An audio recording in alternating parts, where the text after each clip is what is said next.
It's the 19th. Okay. So I think I told you guys yesterday morning that we would switch at like 30 minutes, but I forgot that the other class has a 9:30 gym, and so they can't switch anyway, or at least they can't come to me. So if you need Mrs. Stuman, check in with her, but it will all work out. So today you've got a short, like 3-4 minute compare and contrast ed puzzle. The next portion of Hatchet is only about 10 minutes. And you are here for science, so. All right, let's see, you've got Ryder, Wyatt, Noel, Everett, Robert, Michaela, Lanaya, Bentley, Cash, Ryan,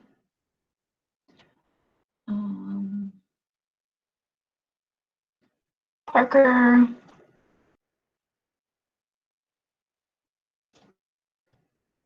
Rylan. I thought Frankie was here. Yep.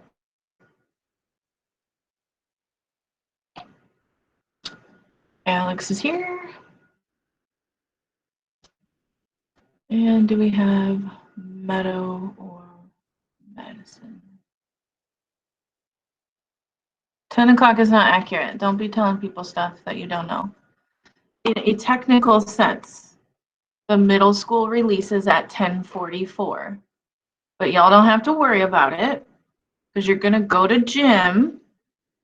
And after, so we have science right now. Then you're going to go to gym and you have no more lives for the day. So you need to go to science and gym, and you need to do your assignments. And then you have no more school. Okay? So just science and gym, nothing else, and get your assignments done. Okay.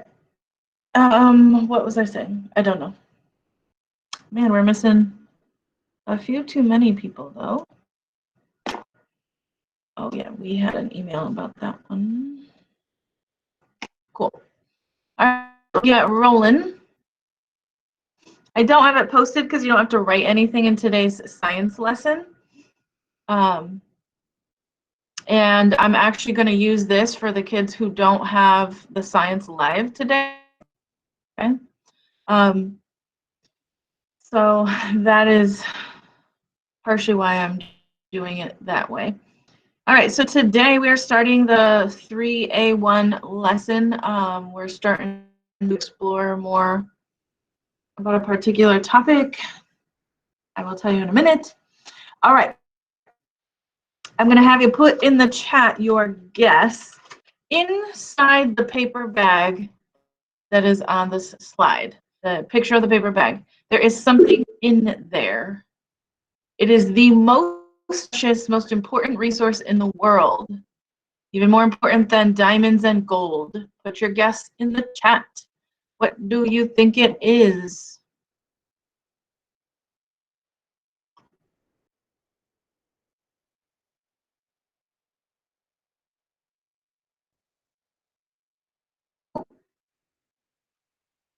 Some similar guesses and then some different ones.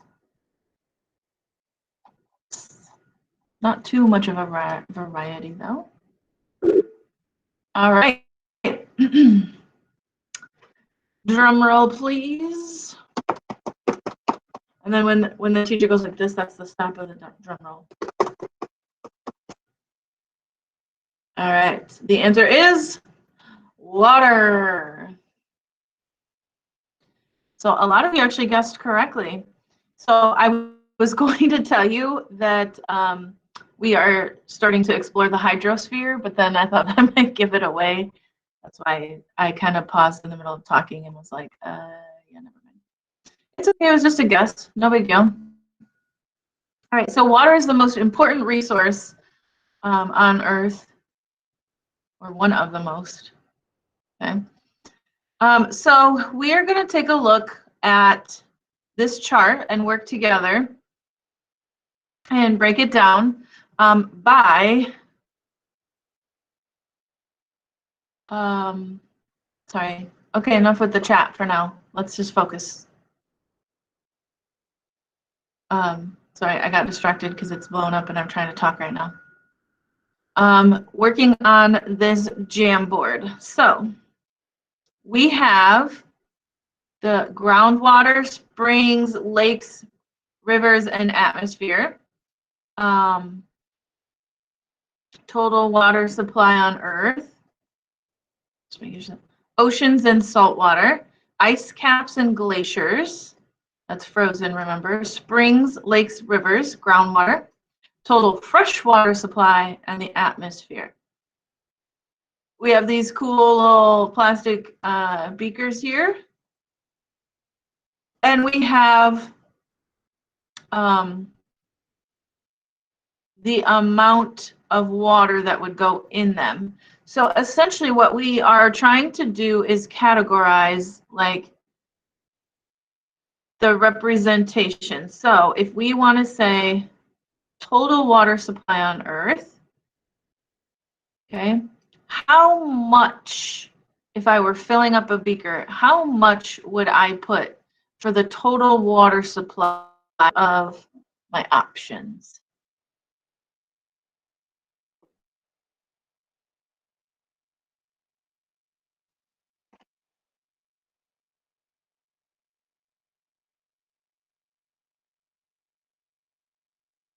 Cash says the top one. That would be correct. Okay.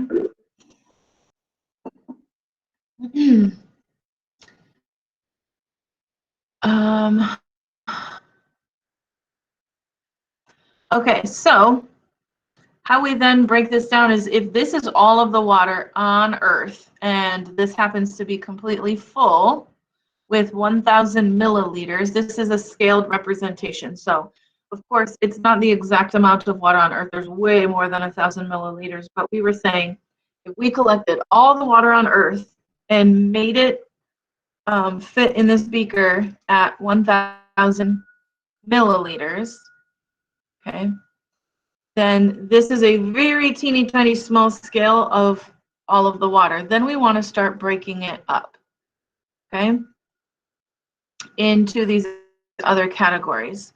So let me show you how it breaks up. You're going to take the total water supply on Earth of 1,000 milliliters, and you split it into two.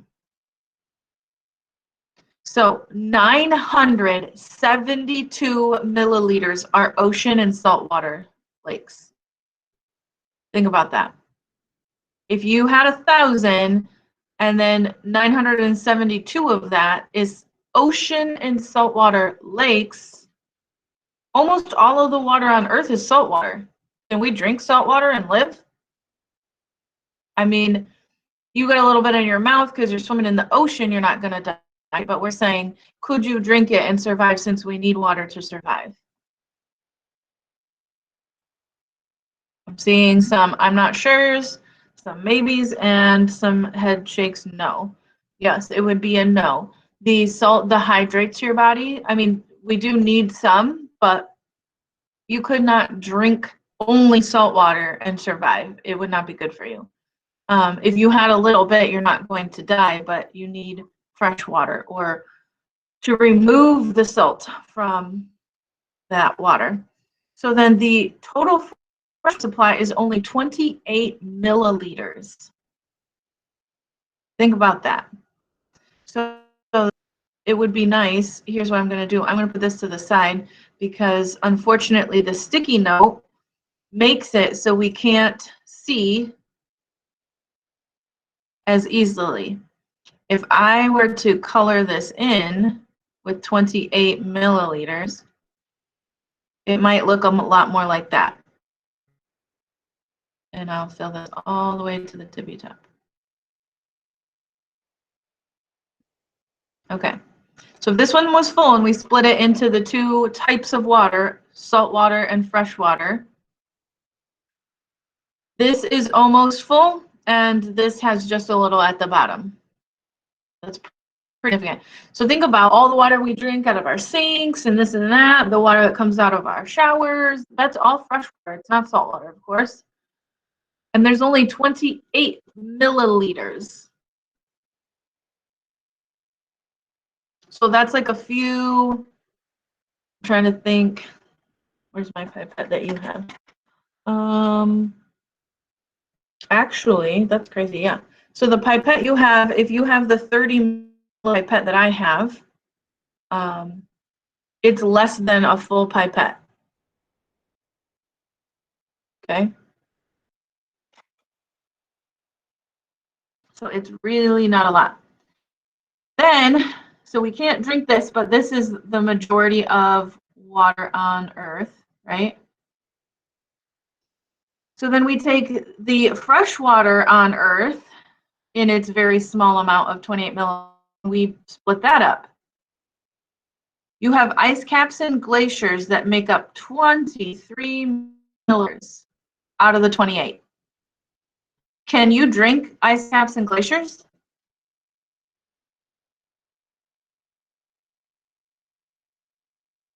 No, they're frozen. You can't drink that. It's frozen. It's a solid.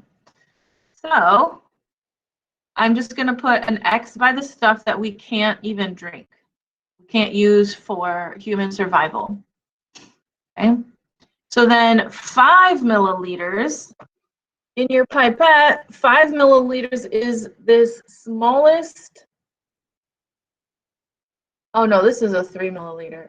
I was going to say it's got to be way more than that. Okay, my bad. So if you did,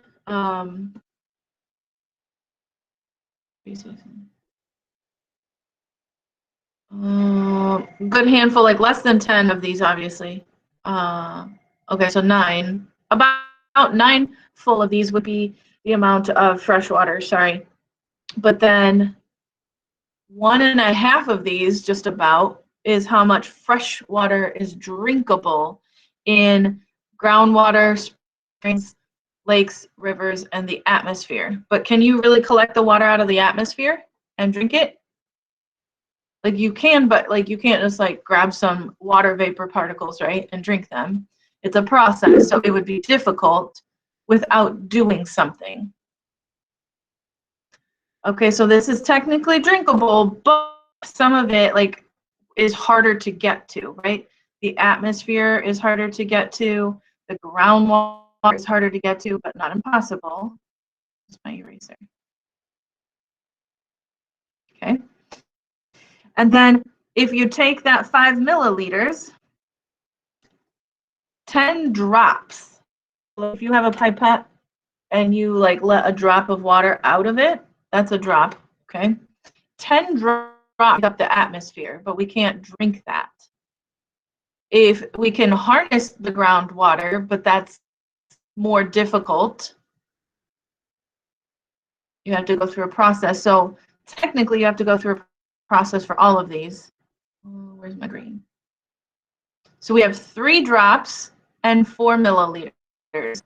But one is springs, lakes, and rivers, and the other one is groundwater. So either way, with the drinkable water, it will take some sort of process, because do most people go over to a lake, dip their cup in, and get some water?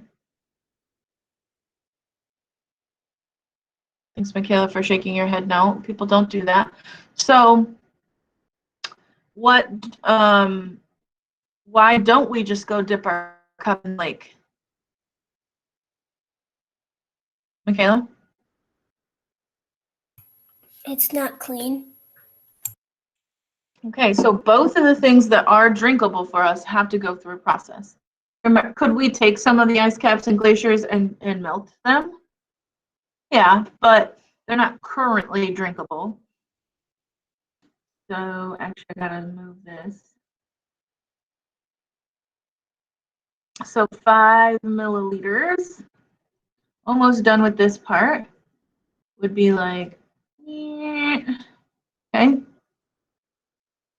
10 drops. So if that one was 5, then, oops, I didn't mean to then 4 would be like a portion of that.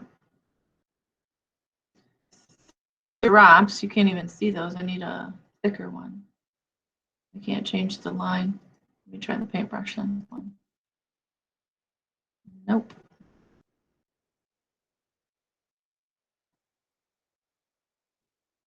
All right, give me a second to try to make that little dot visible. And then over here was 10. 1, 2, 3. Whoa, undo. I wonder if I can zoom in. Let's go on over here. Okay. There's my 3 dots. 1, 2, 3, 4, 5, 6, 7, 8, 9, 10. I missed one in there. All right, so I want you to think about those ones compared to the full cup, okay? That's all the water on Earth. This thing is entirely full, and the only portion that we can drink is right here. 3 drops here and 4 milliliters there. So do you see now why we say it is the most precious precious resource on Earth? Because we need it for survival, right? Animals and us humans need water in order to live. You cannot survive without water. But out of all the water on Earth, most of it's not drinkable for us without doing something. But the good news is, it shouldn't freak you out like, oh my gosh, there's not enough water for us to drink. Because what's crazy is, don't we have plenty of water? We can run our faucets all the time, but we have plenty of water here. Around the world, it's not so much the same. There are quite a few countries who are lacking in fresh drinking water. Okay. They either have really dirty water, like their rivers or lakes are full of stuff and they don't have a filtration, or maybe they're only surrounded by like oceans and seas that are salt water. And you can remove the salt from the ocean water, but it's a difficult process. So if they don't have the ability to do that, then they don't have fresh drinking water to survive with. All right, so see if I can be quicker about this. We've got 1,000 milliliters. Was the total 900? It was 7. Sometimes I forget the numbers off the top of my head. Yes, I got it. 972 milliliters are your oceans, making this one 28 milliliters of fresh water. The ice and glaciers are 23 milliliters. Now, what you have to understand is the ice caps and glaciers are 23 of this 28. So it's not like an additional 23 milliliters. You take this 28 and you split it up, and that shows the next portion in this chart. Okay. Some people do have to drink bad water and they get diseases and they get ill from it. And we're going to talk more about that as well. Okay, now of this portion, we split it up again. Well, we aren't going to split up the ice caps, but we split up this 5 milliliters, and that's where we get the last portion of the chart. This was 3 drops. This is how you could fill out a chart. So we had the visual. I wrote the word chart. So talking about it. We had the visual, and then in a chart form, because our brains are different. Some of you do better with that linear data, and then some of you do better with the Jamboard we just looked at that has the visual breakup of the water amounts. We want to also find out the percentage. Okay. So you're going to take whatever this number is, and you're going to divide by 1,000. And this is a skill that you should be able to do now by hand because I know Mrs. Tuman has been teaching you. So this one becomes 0.972. Okay.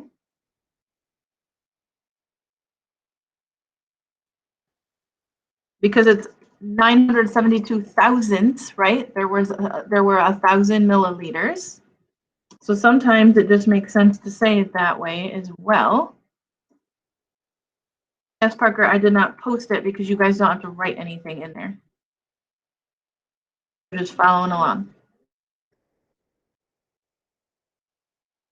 Look at that, 0.0050 and 5 thousandths of a total.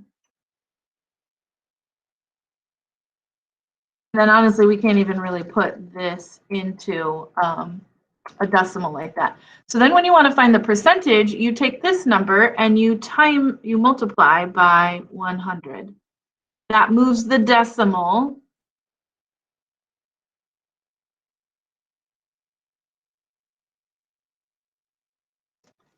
two places because you're multiplying by 100. So this is 97.2% or 97 2/10%. Okay. This is 2 8/10%.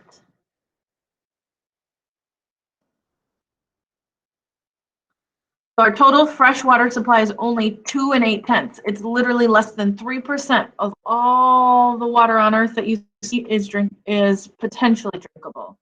Notice I said potentially drinkable because then we get down here and we see that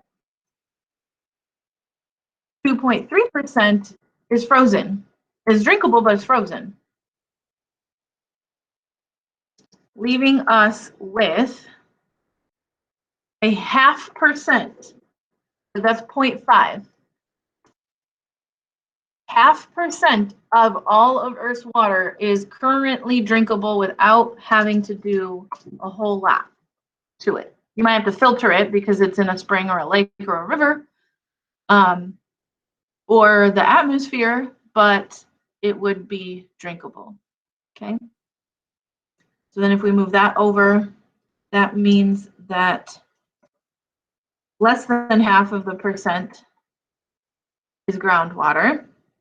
And you really can't even, I have to look, I'm not going to be able to find that quickly, but these are almost insignificant amounts. It is hard to even put these in a percentage of how much is actually the drinkable water. But 0.5% of the whole Earth's total of water is something that is drinkable and not frozen. So pretty crazy and cool.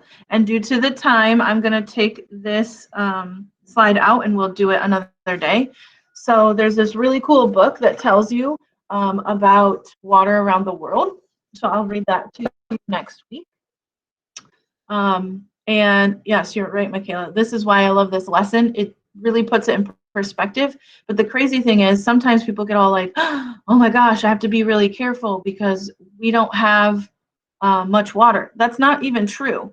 You should be conscientious about your water usage, and that's one thing we're going to learn.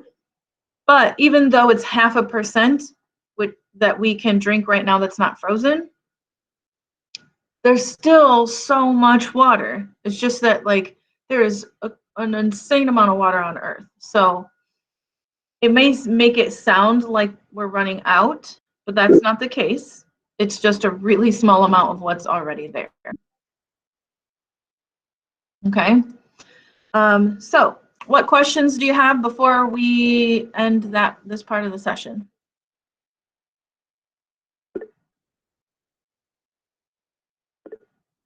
Go ahead, Cash. So can you get like a job to filter the water, or is there like a machine like somewhere? Typically machines, yeah. Okay. But you could learn to do it Like there are ways, because you think about it, there weren't machines hundreds and thousands of years ago, and they still had to find ways to purify the water some. So there are non-machine ways to do it. Yes, Isabel, you could definitely take some frozen water and heat it up, or put it by a fire, but in a container, and be able to access it that way. Yep. All right, so let's take attendance picture. Let me stop recording.